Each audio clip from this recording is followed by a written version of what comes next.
کیا حال ہے بھی آپ سب میرا انتظار کر رہے تھے. میرے جو ہیں بڑے جو استاد ہیں ٹیچر ہیں ان کے لیکچر کا انتظار کر رہے تھے. تو ان کا لیکچر جلد اینیمیشن موویز میں آئے گا. ان کی وائس میں پیچھے وائس کے پیچھے کافی نوائز ہوگا اور نوائز کے لیے ہم سوری کہتے ہیں آپ کو. لیکن یہ ہے کہ جو لیکچر ہے وہ بہت بینیفیشیل ہے. It's really very beneficial. So آپ جو ہمارے جو ہیڈ ماسٹر ہیں ان کا ضرور جو ہے لیکچر اس کو you must listen. Okay, thanks lot. Hello friends, کیا حال ہے؟ ٹھیک ہے. میں آج آپ کو ہومیوپیتھک دوائیوں کا تعارف کروانے جا رہا ہوں. تو اس حوالے سے سب سے پہلے اس میں جو سب سے اہم چیز ہے وہ میں بتاؤں گا آپ کو کہ ہومیوپیتھی کی جو دوائیاں ہیں یہ کیسے ایجاد ہوئیں. اچھا, اس کا یوں کچھ بیان کیا جاتا ہے کہ ہومیوپیتھی کے جو موجد تھے ان کا نام تھا ڈاکٹر ہنی مین. انہوں نے 1750 میں سیکسیسونی میں پیدا ہوئے اور ان کا پورا نام اسماعیل کرسچن فریڈرک ہنیمن تھا. ٹھیک ہے. انہوں نے مختلف زبانیں سیکھنے کا ان کو بہت زیادہ شوق تھا. چنانچہ انہوں نے 8 زبانوں پر انہوں نے عبور حاصل کیا اور ان کی عمر ابھی صرف جبکہ 12 سال تھی انہوں نے یونانی یعنی جو گریک زبان ہے یہ انہوں نے پڑھانی شروع کر دی. اور اسی طرح چھوٹی زبانوں میں ان کو زبانوں کے استاد کا لقب دیا گیا. یہ زبانوں کے استاد بن گئے.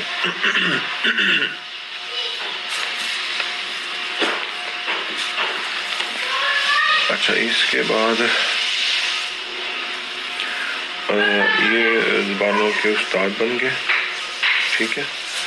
تو جو لائپ سنگھ آسٹریا میں انہوں نے ڈاکٹری پڑھنی شروع کی. پھر اس کے بعد یہ وینا وہاں پر گئے. وہاں سے انہوں نے ایلنگن گئے جہاں پہ انہوں نے 1779 میں یہ میڈیکل کے ڈاکٹر بنے اور ڈریسن میں انہوں نے اپنی پریکٹس شروع کر دی.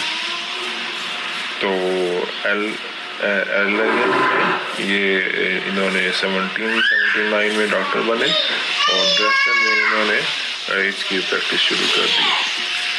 جو ڈاکٹر ہنی مین صاحب تھے یہ پریکٹس کے کیونکہ یہ غریبوں کے بہت زیادہ ہمدرد تھے اور انہوں نے پریکٹس کے دوران غریبوں پر بہت زیادہ احسان کیا کرتے تھے. اس لیے ان کی جو آمد تھی وہ کچھ زیادہ نہیں تھی, آمد بھی بہت تھوڑی تھی.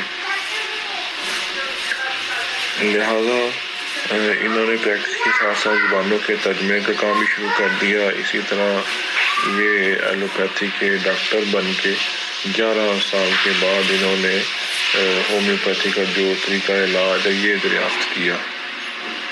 ٹھیک ہے.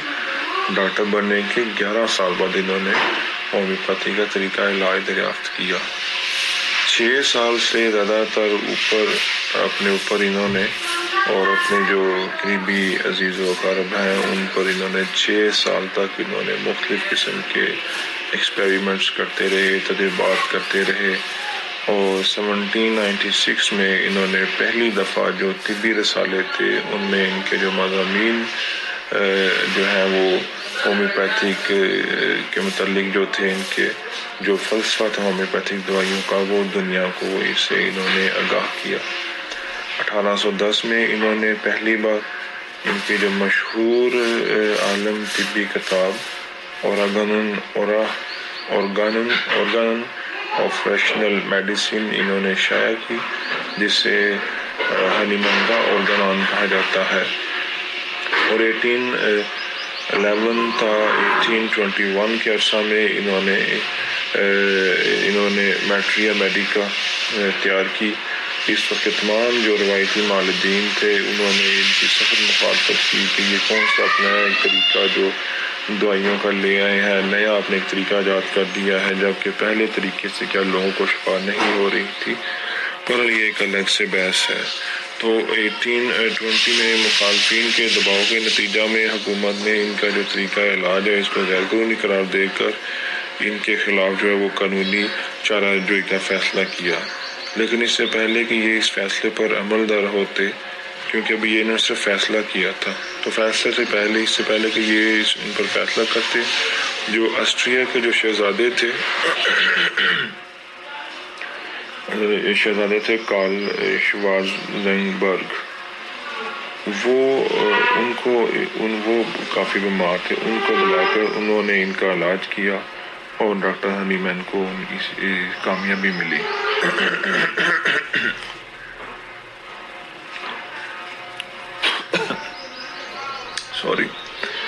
اچھا، وہ ان کو کامیابی ملی۔ اس کے بعد جو شہزادہ تھا ان کو اتنا فائدہ پہنچا کہ جو آسٹریا کے کنگ فریڈرچ سے انہوں نے درخواست کی کہ ہومیوپیتھک کے خلاف جو پابندی ہے وہ ختم کر دی جائے اور آئندہ بھی کوئی پابندی نہ لگائی جائے۔ مگر ہنی مین کی بدقسمتی سے ایسی ہوئی کہ یہی شہزادہ ٹھیک ہونے کے فوراً بعد عیاشی، شراب نوشی اور عورتوں کے پیچھے پڑ گیا۔ ان کاموں میں یہ مبتلا ہو گئے اور اسی سال پھر یہ بیمار ہو گئے، تو ایلوپیتھک سے ان کا علاج شروع کیا گیا، لیکن ایلوپیتھک سے ان کا علاج صحیح طرح نہ ہو سکا اور یہ جلد ہی فوت ہو گئے، اس دنیا سے رخصت کر گئے۔ لیکن اس کا جو سب سے بڑا نقصان وہ ہنی مین کو ہوا، کیونکہ یہ ان کی وفات کا جو سارا الزام ہے وہ ہنی مین پر لگایا گیا۔ آسٹریلیا کی حکومت نے ہنی مین پر تھوپ دیا یہ سارا جو الزام ہے کہ یہ سارا ہنی مین کی جو دوائیاں ہیں وہ انہوں نے غلط دی تھی، ان کا جو غلط نتیجہ تھا، تجربہ تھا، وہ ان پر ہوا ہے، اس وجہ سے یہ فوت ہوئے ہیں۔ اس پر آیا تو ایسا سخت رد عمل ہوا کہ جو بھی رایا تھی انہوں نے ان کی بہت زیادہ مخالفت شروع کر دی، ان کی جو کتابیں ہیں وہ جگہ جگہ پر جلانی شروع کر دی، اور ہنی مین کو آخر مجبور ہو کر اس ملک سے جانا پڑا۔ وہ ملک سے فرار ہو کر پوتھن جو ہے وہاں پہ انہوں نے جا کے پناہ لے لی۔ یہاں ڈیوک آف پوتھن نے اس کی سرپرستی کی، وہ 14 سال کوتھن میں رہے، ٹھیک ہے، وہاں پہ یہ 14 سال کوتھن میں رہے، اور اس عرصہ میں انہوں نے مختلف جو بیماریاں ہیں ان پر انہوں نے گہری تحقیق کی، یعنی کہ جو ان کا تحقیق کا کام تھا وہ ان کا جاری رہا۔ اسی تحقیقی کام کی پہلی جلد جو ہے وہ 1828 میں انہوں نے شائع ہوئی ان کی جو تھی، اور 1830 میں ان کی جو بیوی تھی وہ وفات ہوئی، ان کی وفات ہو گئی، اور 1835 میں اس نے انہوں نے پھر جو ایک فرانسیسی خاتون تھی ان سے انہوں نے شادی کی اور پیرس منتقل ہو گئے۔ 1835 سے لے کر 1843 یعنی اپنی وفات تک یہ فرانس میں ہی رہ کر انہوں نے ہومیوپیتھی کی پریکٹس کرتے رہے، اور 1835 میں وہی سال ہے جس میں ایک بہت بڑا خدا تعالیٰ کا فضل اس دنیا پر ہوا جو ابھی جاری ہے، اور یہ آخر تک یہ فضل جاری رہے گا، اور اس فضل کا ابھی ہم نہیں بتا سکتے کیونکہ ہمارا ٹاپک اور ہے۔ تو یہ 1835 کا سال بھی دوسرے لحاظ سے بھی بہت بابرکت ہے، بلکہ وہ زیادہ قابل ذکر ہے اس سے بھی زیادہ بڑھ کے۔ اسی طرح ہومیوپیتھک سے ہم جو مراد لیتے ہیں وہ ہے کہ علاج بالمثل، یعنی بیماریوں کی جو ملتی جلتی بیماریاں پیدا کرنے والے مادوں سے علاج، یعنی جن مادوں سے بیماریاں آئی ہیں انہی مادوں سے ان کا علاج کیا جائے گا۔ یہ جو علاج ہے یہ ہنی مین کے وقت تک رائج علاج کے بالکل برعکس اصول پر مبنی تھا۔ یہ درست ہے کہ کئی بیماریوں کے رائج علاج ایسے بھی تھے جو دراصل ہومیوپیتھی کے اصول کے مطابق کام کرتے تھے، مگر جو معالجین تھے وہ معالجین کو اس اصول کا کوئی علم نہیں تھا، وہ محض تجربے کی بنا پر محدود دائرے میں وہ رہ کر بعض دوائیوں کو ہومیوپیتھی کے جو طریقہ علاج کے مطابق شفا دینے کے لیے استعمال کیا کرتے تھے۔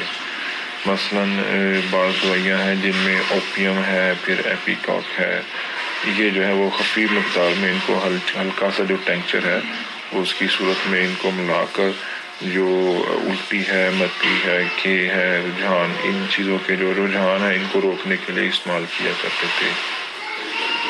یہ دونوں دوائیں ایسی ہیں کہ ان کی مقدار ذرا سی بھی بڑھا دی جائے تو اس میں متلی اور کیا پیدا کرنے کا رجحان بشدت پایا جاتا ہے۔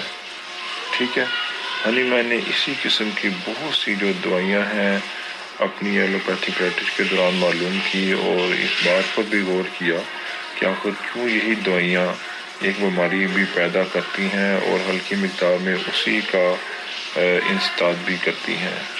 اس بہت غور کرنے کے دوران جو انہوں نے گہری تحقیق کر رہے تھے، غور کر رہے تھے، اس دوران ان کے جو سامنے یہ بھی چیز ہے کہ جو انسانی نظام کا دفاع کا راز جو ہے وہ انہوں نے ان کے سامنے آیا، اس راز کو جو انسانی نظام کے جو دفاع کا راز ہے وہ انہوں نے معلوم کیا۔ جو اتباع ہے، جو دوسرے طبی ہیں عموماً وہ تو جانتے تھے کہ انسانی جسم میں دفاع کی طاقت ہے، مگر یہ نہیں جانتے تھے کہ یہ جو دفاع کی طاقت ہے یہ کتنی وسیع ہے، یہ کتنی بڑی ہے، اور ان کے اصول کیا ہیں، کن اصولوں کے مطابق یہ کام کرتے ہیں۔ اور یہ بھی وہ نہیں جانتے تھے کہ اگر یہ بیماریاں جسم میں پھولتی پھلتی رہیں تو اس دفاع کی طاقت کو ان کے خلاف کس طرح استعمال کیا جا سکتا ہے۔ ہومیوپیتھی کا وہ مرکزی راز تھا، یہ ہومیوپیتھی کا کیونکہ مرکزی راز تھا جس کی دریافت کا صحرا ہنی مون کے سر پر ہے، یعنی کہ اس کا جو سارا وہ ہے وہ ہم ہنی مون جو ہے اس کو ہم اس کا کریڈٹ دیتے ہیں۔ اس نے جو انسانی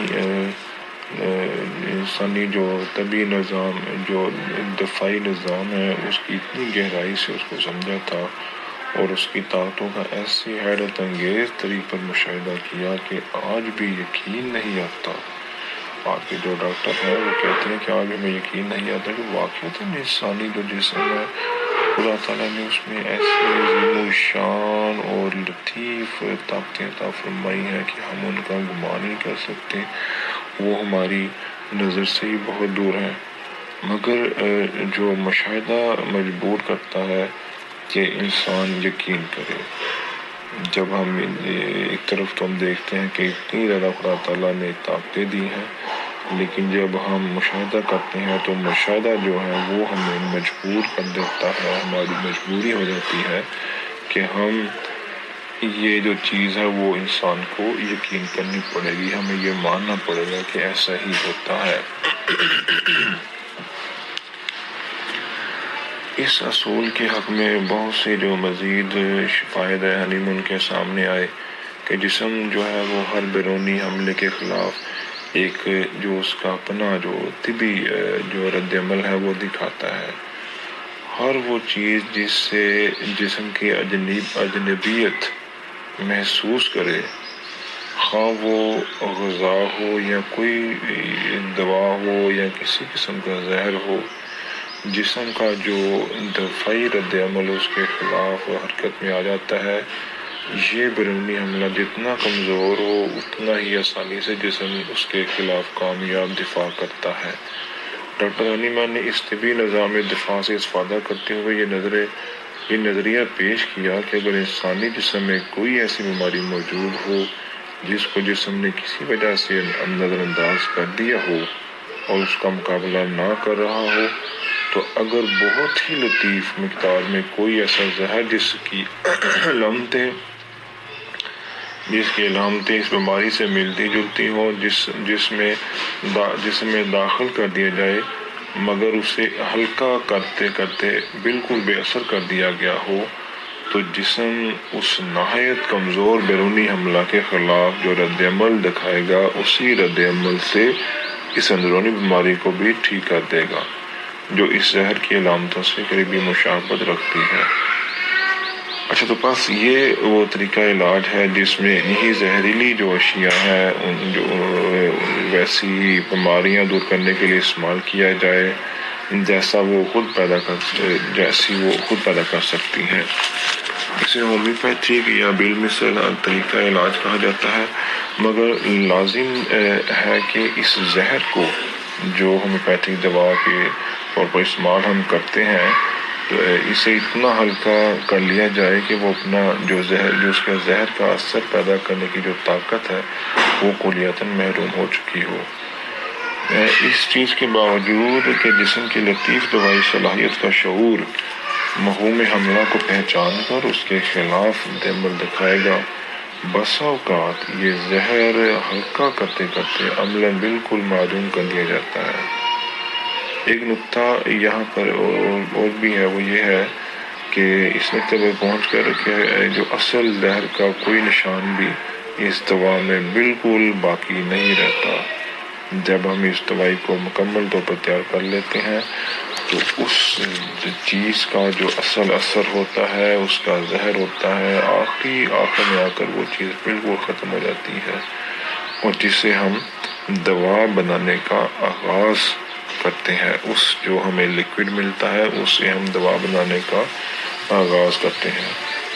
تو جو اس عمل کو اور آگے ہم بڑھاتے چلے جائیں گے، یعنی اس جو محلول ہے، جو لکوڈ ہے، اس میں ابتداً کسی زہر کا قطرہ ڈالا گیا تھا، تو مزید محلول ڈال کر یہ عمل یقینی بنا دیا جائے کہ اصل زہر کی ایک لطیف یاد کے سوا اس محلول میں اس زہر کا کوئی ایٹم تک باقی نہیں رہا۔ تو جتنی بار اس عمل کو آگے بڑھائیں گے ہم، اتنا ہی جو اس محلول کی جو ہومیوپیتھک پوٹینسی اونچی ہوتی چلی جائے گی، مطلب کہ جتنا ہم اس میں ڈالتے جائیں گے محلول، تو اس کی جو طاقت ہے وہ اتنی ہی بڑھتی جائے گی۔ یہ ایک ایسی حیرت انگیز بات ہے کہ اس محلول میں گلی ہوئی مفہوم یعنی جو اس کی جو کیا کہیں گے، صرف اس چیز کی جو روح ہے، وہ یاد وہ صرف اس میں رہ جاتی ہے کہ اس کو پیغام سمجھا جاتا ہے کہ یہ چیز یہاں سے آئی تھی، لیکن اس چیز کا جو اثر ہے وہ مکمل طور پر ختم ہو جاتا ہے، ٹھیک ہے۔ اور روح جو ہے، روح کے تابع جسم بھی عمل دکھاتا ہے، کیونکہ یہ جو چیز ہے یہ بالکل روح پر جا کے اثر کرتی ہے، اور روح جو جسم جو ہے وہ کیونکہ روح کے تابع ہوتا ہے، اس لیے اس چیز کا پھر جسم پر بھی عمل ہوتا ہے۔ اور اس کا جو عمل دفاعی نظام ہے، اس عملہ کے خلاف بیدار ہو جاتا ہے، اور اس کا جو دفاعی نظام اس حملہ کے خلاف بیدار ہو جاتا ہے۔ اگر روح میں یہ صلاحیت نہ ہو کہ زہر کی محض ایک یاد کے حملہ کو سمجھ سکے اور بینہ اس کے خلاف دفاع کے لیے جسم کے دفاعی نظام کو تیار کر سکے، تو 30 کی طاقت سے اوپر کوئی ہومیوپیتھک جو طاقت کی بھی کام نہیں کر سکے گی۔ لیکن مشاہدہ بتاتا ہے کہ ایک جو قانون کی طرح لازماً بہت اونچی طاقتیں یعنی 1,00,000 طاقت میں بھی ہومیوپیتھک دوا قطعی اثر دکھاتی ہے۔ تو یہ مدر ٹنچر سے شروع ہو کر 1,00,000 تک یہ اثر دکھاتی ہے۔ یہ اتنا لطیف نظام ہے کہ روح کے جو وجود کو تسلیم کیے بغیر چارہ ہی نہیں رہتا، یعنی کہ ہمیں روح جو ہے اس پر بھی ہمارا جو عقیدہ ہے وہ یہاں سے زیادہ بڑھتا ہے۔ تو جو اصل زہر کا موجود ہونا تو وہ تو دور کی بات، ہومیوپیتھی دوا کی اونچی طاقتوں میں تو اس کے وہمہ کا موجود ہونا بھی ممکن نہیں۔ مطلب کہ جو میرا کہنے کا مطلب یہ ہے کہ جب یہ اونچی طاقتوں میں چلی جاتی ہے اللہ کی طاقت میں، تو پھر تو ہمیں اس کا بالکل کچھ بھی نہیں، اس میں نظر ہی کچھ نہیں ملتا، صرف اس کے پیچھے ایک روح سی رہ جاتی ہے۔ لیکن پھر بھی وہ جو دعا ہے اگر ہم وہ دیکھیں، بڑی وہ پر اثر ہوتی ہے، بڑا وہ اثر کرتی ہے۔ جو ہومیوپیتھی کے جو منکرین ہیں، تو منکرین تو وہ الرجی کے نظام کی بھی کوئی معقول توجہ پیش نہیں کر سکتے۔ ایک دفعہ امریکہ میں ایسی خاتون میں آپ کو ایک واقعہ سناتا ہوں کہ ایک دفعہ امریکہ میں ایک ایسی خاتون پر جسے انڈے سے الرجی ہو جاتی تھی، ڈاکٹروں نے تجربہ کیا اور اسے ایک ایسی عمارت میں رکھا جس کی کسی منزل پر بھی انڈا رکھنے کی اجازت نہیں تھی۔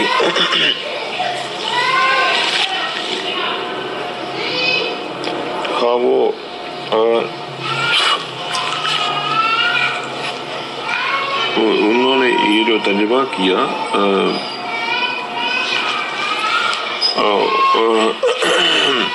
تھوڑا گلا خراب ہے، وہ کسی پرندے کا بھی ہو، کسی بھی پرندے کا بھی انڈا جو ہے وہ بھی انہوں نے کہا وہاں نہیں رکھنا۔ وہاں کچھ عرصہ تک وہ بالکل ٹھیک رہی، لیکن ایک دن اسے اچانک شدید الرجی ہو گئی۔ اس پر فوری طور پر تحقیق شروع ہوئی اور نیچے سے اوپر تک اس بلند و بالا جو عمارت کے ایک کونے کی مکمل تلاشی لی گئی۔ بالآخر جب وہ سب سے بالائی منزل کی چھت تک پہنچے تو دیکھا کہ وہاں ایک گھونسلے میں ایک کبوتری نے ایک انڈا دیا ہوا تھا۔ یہ چھت بیمار عورت کے فلیٹ سے 15-20 منزل اوپر تھی۔ اس سے یہ حیران کن انکشاف ہوا کہ انسانی جسم اتنے دور دراز کے لطیف اثرات کو بھی جو ہواؤں میں گل کر کل عدم ہو چکے ہوں گے محسوس کر لیتا ہے، جبکہ کسی انتہائی جو جدید زود حس برقی آلہ کے لیے بھی یہ ممکن نہ تھا کہ اس انڈے کے وجود کو محسوس کر سکے۔ الرجی کے ضمن میں ہونے والی تحقیقات سے ایک اور بات بھی جو سامنے آئی ہے وہ یہ ہے کہ الرجی کے بعد مریض موسم میں آئندہ ہونے والی تبدیلی کے اثرات بھی اتنے دن پہلے محسوس کر لیتے ہیں کہ جب ابھی انتہائی لطیف سائنسی آلات نے بھی انہیں محسوس نہ کیا ہو۔ مثلا ہم دیکھتے ہیں کہ بعض مریض ایسے ہیں جن کی بجلی کی کڑکنے اور موسم میں جو اضطراب پیدا ہونے سے الرجی ہو جاتی ہے۔ چنانچہ تحقیق سے جو حیرت انگیز بات سامنے آئی ہے وہ یہ تھی کہ موسم کی جو ظاہری تبدیلیاں ہیں ابھی پیدا ہی نہیں ہوتی اور ان کا کوئی اثر بھی کسی سائنسی آلہ کے ذریعہ سامنے نہیں آتا، پھر بھی ایسے مریض جن میں الرجی ہوتی ہے الرجی کے سازگار ہونے شروع ہو جاتے ہیں۔ تو اس کا تعلق اس بگڑے ہوئے موسم سے تھا۔ تو اللہ تعالیٰ نے پرندوں کو بھی یہ ملکہ عطا فرمایا کہ وہ موسم کی تبدیلی سے پہلے ہی اسے محسوس کر لیتے ہیں اور شور مچانے لگتے ہیں، جیسا کہ ہم اپنے ماحول میں دیکھتے ہیں۔ روح جو ہوتی ہے یہ ضرور رد عمل دکھاتی ہے، یہ ہمیں اس بات پر لازمی ماننا پڑے گا، بلکہ اب تو ہم مانتے ہیں۔ ہومیوپیتھی میں جو جسم ہے اس کی در حقیقت روح کے تابع رد عمل دکھاتا ہے، نہ کہ از خود۔ ہومیوپیتھک میں جو دوائی دی جاتی ہے وہ اتنی لطیف ہوتی ہے کہ اس میں کوئی بھی جسمانی مادہ باقی نہیں رہتا۔ جو زہروں کے جو مزاج کا کہاں تھے بھی ہم بس پتہ آپ کو پھر گھر کے کام بھی ساتھ چلتے ہیں۔ اچھا، انسان کو جو مختلف جو زہر سے بارہا واسطہ پڑتا رہا ہے جس سے کہ زہروں کے مزاج کا اس سے پتہ چلا ہے۔ اچھا، سقراط کو آج سے 2500 برس پہلے جو زہر دیا گیا اس کا نام کونیم تھا۔ اس وقت سے پہلے سے بھی انسان کو اس زہر کے جو اثرات ہیں بہت حد تک معلوم تھے، مگر سقراط اپنے جسم کے اندر اس زہر سے جو پڑنے والے باریک اثرات ہیں جب تک اس میں سقط رہی تفصیل سے بیان کرتا رہا۔ اس سے پہلے وہ دنیائے جو طب کو معلوم نہیں تھے، جو اس سے پہلے ہے جو دنیائی جو طب تھی ان کو اس بارے میں کوئی علم نہیں تھا۔ تو جو زہر کی علامات بڑھتی گئیں وہ اپنے جو اس کے شاگرد ہیں ان کو بتاتا رہا کہ اس زہر کے کیا کیا اثرات جسم کے